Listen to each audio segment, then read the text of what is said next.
عظیم شاعر ہے، اس کا ایک مصرع رکھ کر اپنے اس چھوٹے سے دیوان کو 2 حصوں میں تقسیم کر دیا تھا۔ فیض یہ بتانا چاہ رہے تھے کہ میں رومان کا تو شاعر ہوں لیکن سماج سے بیگانہ نہیں ہوں، میں درد جانا تو رکھتا ہوں لیکن اس کے ساتھ درد سماج اور درد دوران اور درد زمانہ بھی رکھتا ہوں۔ تو انہوں نے ایک نظامی کا ایک مصرع رکھا تھا کہ دلی فروختم جانی فروختم، میں نے اپنی معشوقہ کے دل کو، اپنے دل کو جس میں محبت بھری ہے، اس کو بیچ کر میں نے سماج کے درد کو خرید لیا۔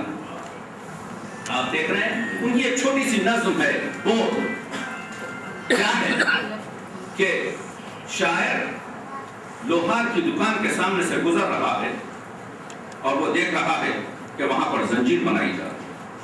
شاعر کا تخیل، شاعر کا خیال، شاعر کی فکر یہ ہے یہ جو زنجیر بن رہی ہے اس سے کسی کو حراست میں لیا جائے گا، کسی کے جسم کی، جس کی زبان کو پابندی لگائی جائے گی، اس کو زندان میں اور جیل میں بند کیا جائے گا۔ تو فیض نے نظم کی، بول کہ لب آزاد ہیں تیرے، بول زبان اب تک تیری، تیرا ستما جسم ہے تیرا، بول یہ جان اب تک تیری ہے۔ دیکھ کہ آہن لگی نگاہ پر، سرخ آہن تیز ہیں شولے، کھلنے لگے قفلوں کے دہانے، پھیلا ہر ایک زنجیر کا دامن، بول بول کہ جان اب تک تیری ہے، بول کہ سچ زندہ ہے اب تک، بول جو کچھ کہنا ہے کہہ۔ ایک انداز یہ ہے غالب، یہ ہے اس کی شعریت کہ پوری چیزیں کس میں بیان کر رہا ہے، تشبیہات میں بیان کر رہا ہے۔ فیض کا کمال یہ ہے کہ گفتگو پوری کرتے ہیں تو تشبیہات میں، اور آپ سمجھ جاتے ہیں کہ فیض کا مطلب کیا ہے۔ فیض نے جیل کی اذیتیں اٹھائیں، لاہور کی جیل میں صفحوں سے نہیں بلکہ دماغ کے صفحات سے پڑھ رہا ہوں کیونکہ ماحول ایسا نہیں ہے۔ میں بہت سے ایکسٹینشن لیکچر دیتا ہوں دنیا کی مختلف یونیورسٹیوں میں، تو میں پورے حوالوں کے ساتھ، لیکن ہر لفظ جو آپ کی خدمت میں پیش کر رہا ہوں وہ مستند ہے، سند رکھتا ہے، حوالہ رکھتا ہے۔ میں عرض یہ کر رہا ہوں کہ لاہور کی جیل میں حسن ناصر حیدرآبادی تھے، ان کو پاکستانی گورنمنٹ نے جاسوسی کے الزام میں پکڑا۔ 4-5 بجے کے وقت جب یہ لوگ جیل کے صحن میں آتے تو ایک دوسرے سے ملاقات ہوتی۔ فیض نے دیکھا کہ حسن ناصر کچھ دنوں سے نظر نہیں آ رہا، تو فیض نے پوچھا حسن ناصر کہاں ہے؟ کہا آپ کو معلوم نہیں؟ حسن ناصر کو قتل کر دیا گیا ہے اور اس کے خاندان کی بغیر اجازت اس کو لاہور میں دفن کر دیا گیا۔ اس رات فیض نے ایک نظم لکھی، اس کا نام ہے زندان کی شام۔ یہ نظم کیوں میں آپ کو سنا رہا ہوں؟ اس میں آپ کے ذہن میں آپ پکچر ہے اس وقت کہ ایک شخص کو بے گناہ قتل کیا گیا ہے، تو فیض کہتے ہیں شام کے پیچ و خم ستاروں سے زینہ زینہ اتر رہی ہے رات، یوں صبا پاس سے گزرتی ہے جیسے کہتی کسی نے پیار کی بات، صحن زندہ کے بے وطن اشجار سرنگو محو ہے بنانے میں دامن آسماں پہ نقش و نگار۔ اس کو کہتے ہیں منظر کشی، یعنی جو زندان کے صحن میں جو درخت لگائے گئے ہیں وہ دھومی نہیں ہیں، وہ اس زمانے کے نہیں، اس زمین کے نہیں ہیں، بلکہ ان کو دوسرے جگہوں سے لا کر لگایا گیا ہے۔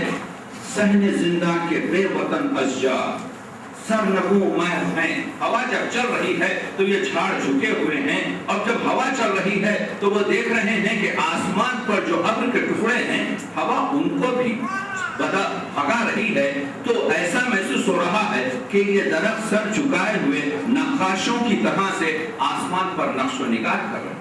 یہ امیج، یہ ہے منظر کشی، یہ ہے شعریت۔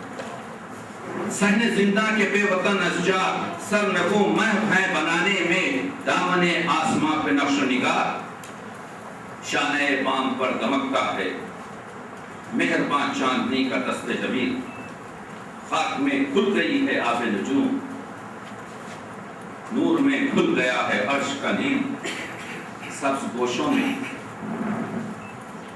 سائے لہلہاتے ہیں اس طرح جیسے یادیں موجے فراق یاد آئے۔ یہ سب شاید کہہ سکتے ہیں، یہ لہجہ حسرت موہانی کے پاس ہے، یہ لہجہ اختر شیرانی کے پاس ہے، یہ لہجہ ہمارے رومانی شاعروں کے پاس ہے، یہ لہجہ ہمارے انگریز، ہمارے رومانٹک شعراء میں سے ورڈسورتھ اور کیٹس کے پاس ہے۔ لیکن جو چیز نہیں ہے اور جو چیز فیض کو بناتی ہے، یہاں سے فیض موڑ لیتے ہیں۔ دل سے پیغام خیال کہتا ہے اتنی شیریں ہے زندگی اس دم، ظلم کا زہر کھولنے والے کامراں ہو سکے ہیں آج نہ کل، جلوہ گاہ وصال کی شمع، اگر تم حسن ناصر کو قتل بھی کر دو، جلوہ گاہ وصال کی شمع وہ بجھا بھی سکے اگر، تو کیا چاند کو گل کریں تو ہم جانیں۔ دیکھا، چاند کو گل کریں، نیچرل روشنائی کو گم کریں تو ہم جانیں، حریت اور آزادی کو گم کریں تو ہم جانیں۔ ظلم مواقعی ہوتا ہے، ظلم بہت کم مدت کے لیے ہوتا ہے، لیکن نیچر جو سب سے زیادہ ڈیموکریٹک ہے، سب سے زیادہ آزادی اور حریت کی روشنائی ہے، چاند کو گل کریں تو ہم جانیں۔ تو آپ نے دیکھا یہ اردو ادب کی شاعری، یہ فیض کی شاعری ہے، پوری باتیں سیملیز میں، میٹافورس میں، استعاروں میں، تشبیہات میں، مجاز کل میں، کنیات میں، اشاروں میں، ایماؤں میں، الفاظ کے میں اتنی گہرائی اور گہرائی ہے کہ ہر مصرے پر آپ کو رک کر یہ پوچھنا پڑتا ہے کہ شاعر کا مقصد کیا؟ یہ ہے فیض کا کمال۔ فیض کے 4 مصرے جو زبان زد عام ہیں، رات یوں دل میں تیری کھوئی ہوئی یاد آئی، جیسے صحراؤں میں، جیسے ویرانے میں چپکے سے بہار آ جائے، جیسے صحراؤں میں ہولے سے چلے باد نسیم، جیسے بیمار کو بے وجہ قرار آ جائے۔ آخر ان 4 مصروں میں ایسی کوئی سے جادو ہے جو یہ زندہ جاوید ہو گئے۔ یہ مصروں میں کیا کیفیت ہے؟ آپ نے دیکھا کہ اگر بیمار کو آرام آ جاتا ہے تو وہ بیمار نہیں رہتا، اگر صحراؤں میں نسیم چلنے لگے تو پھر وہ دشت باقی نہیں رہتا، اگر ویرانوں میں بہار آ جائے تو ویرانہ چمن بن جاتا ہے، ویرانہ باقی نہیں رہتا۔ تو فیض یہی کہہ رہا ہے کہ میرے معشوق کی یاد میرے دل میں ایسی آئی ہے جیسے کہ ہر چیز میں تبدیلی بہار ہوتا ہے۔ اسی وجہ سے یہ 4 مصرے ہم دیکھ رہے ہیں کہ زبان زد عام ہو گئے، ہم دیکھ رہے ہیں کہ وہ ہر شخص کی زبان پر آئے۔ یہ فیض کا کمال۔ فیض بات کرتے ہیں انقلاب کی، فیض بات کرتے ہیں آزادی کی، فیض کے شعروں میں احساس کی شدت ہے۔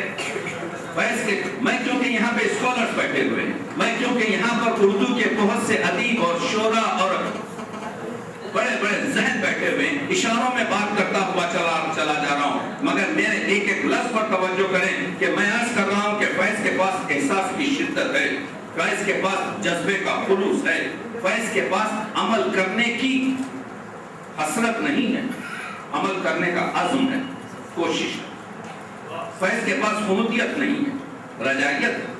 فیض کے پاس انفرادیت نہیں ہے، اجتماعیت ہے۔ فیض کے پاس درد ذاتی نہیں ہے بلکہ درد دیگران ہے۔ فیض کے پاس غزل نہیں ہے زیادہ، فیض کے پاس نظم ہے۔ تو آپ دیکھ رہے ہیں کہ فیض ایک ایسا شاعر ہے جو تمام فیض کا کمال یہ ہے، مزدور کسان پر نظمیں بہت، علامہ اقبال نے بھی کسان پر نظم لکھی، نجم آفندی نے بھی کسان پر نظم لکھی، جوش نے بھی کسان پر نظم لکھی، لیکن ان لوگوں نے جب کسان پر نظم لکھی تو کسان پر رحم کیا۔ فیض کہتے ہیں یہ طریقہ غلط ہے۔ فیض کی جو ایک بڑی عمدہ لامبی نظم ہے جس کو میں منشور کہتا ہوں، آج کے نام اور آج کے غم کے نام، اس میں اس نے پہلے یہ بتایا ہے کہ کسان کا اسٹینڈرڈ کیا ہے۔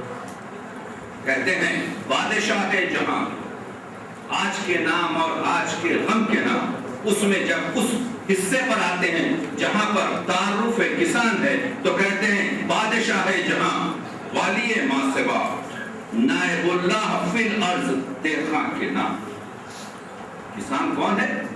نائب اللہ فی الارض، زمین پر اللہ کا نائب ہے، والی ماسوا ہے، اللہ کے پاس سب کا یہ سرپرست ہے، بادشاہ جہاں ہے تو کہتے ہیں بادشاہ جہاں، والی ماسوا، نائب اللہ فی الارض، دیکھا کے نام۔ جب اس کا اسٹینڈرڈ، جب اس کی پوزیشن، جب اس کے مقام کو بتا دیا تو کہتے ہیں اس کے اب یہاں پر جو ظلم اس پر ہوئے کہ اس کے ٹھوروں کو ظالم پکا لے گئے، اس کی بیٹی کو ڈاکو اٹھا لے گئے، ہاتھ بھر کھیس سے ایک انگوش پٹوار نے کاٹ لی، دوسری مالیے کے بہانے سے سرکار نے کاٹ لی، جس کی پگ زور والوں کے پاؤں تلے دھجیاں ہو گئی۔ دیکھا یہ طرز ہے، یہ فیض کا انداز ہے۔ میں مثالوں سے اس وجہ سے واضح کر رہا ہوں کہ یہ بتانے کے لیے کہ فیض شاعری کے کس طریقے پر ہیں۔ فیض نے کہہ دیا تھا کہ فیض مطمئن کہ حریت، آزادی کا ایک دور آنے والا ہے، بلا سے ہم نے نہ دیکھا تو اور دیکھیں گے، اگر میں نہیں دیکھ سکا، میں مر گیا، کوئی بات نہیں، بلا سے ہم نے نہ دیکھا تو اور دیکھیں گے، فروغ گلشن و صوت ہزار کا موسم۔ یہ لہجہ اردو ادب کا تازہ اور لہجہ ایسا لہجہ جس کی طرف سے لوگ مایوس نہیں۔ تو آپ نے دیکھا متائے لوح کھانا چھن گئی تو کیا غم ہے کہ خون دل میں ڈبولی ہے انگلیاں میں نے، زبان پہ مہر لگی ہے تو کیا کہ رکھ دی ہے ہر ایک حلقہ زنجیر میں زبان۔ دیکھا ہے جو شخص ہر حلقے میں زنجیر رکھے، متائے لوح قلم چھن گئی تو کیا۔ تو یہ انداز اگرچہ کہ دھیما ہے لیکن پائیداری کا ہے۔ اعتراض یہ کیا گیا کہ فیض کے لہجے میں وہ تندی، وہ تیزی، وہ مسئلے نہیں جو ہمارے دوسرے ترقی پسند شعراء مثل سردار جعفری یا کیفی اعظمی یا قاسمی یا دوسرے شعراء کے پاس ہیں۔ لیکن فیض نے یہی کہا کہ فیض گلشن میں وہی طرز بیان ٹھہری ہے۔ ہم نے جو طرز فغاں کی تھی چمن میں آزاد، ہم نے جو فغاں کی تھی چمن میں آغاز، فیض گلشن میں وہی طرز بیان ٹھہری ہے۔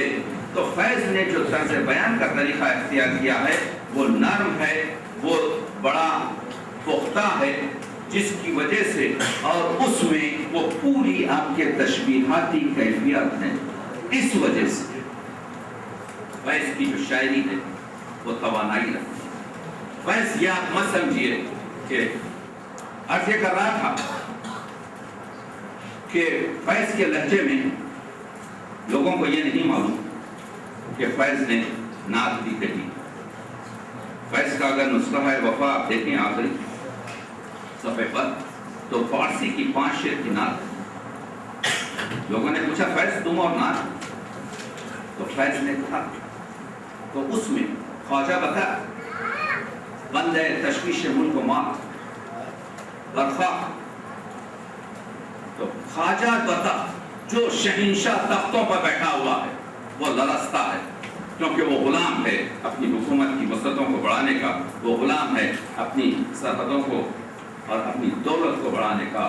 لیکن جو گدا ہے پیغمبر آپ کے خاک نشین گدا ہے، اس سے یہ لوگ خوف زدہ ہوتے ہیں، اس وجہ سے کہ یہ آپ کی حیثیت ہے، یہ آپ سے جو منصوبیت ہے، یہ آپ سے جو رشتہ ہے، اس کی چیز آپ کے جو ہے دوسری ہوتی ہے۔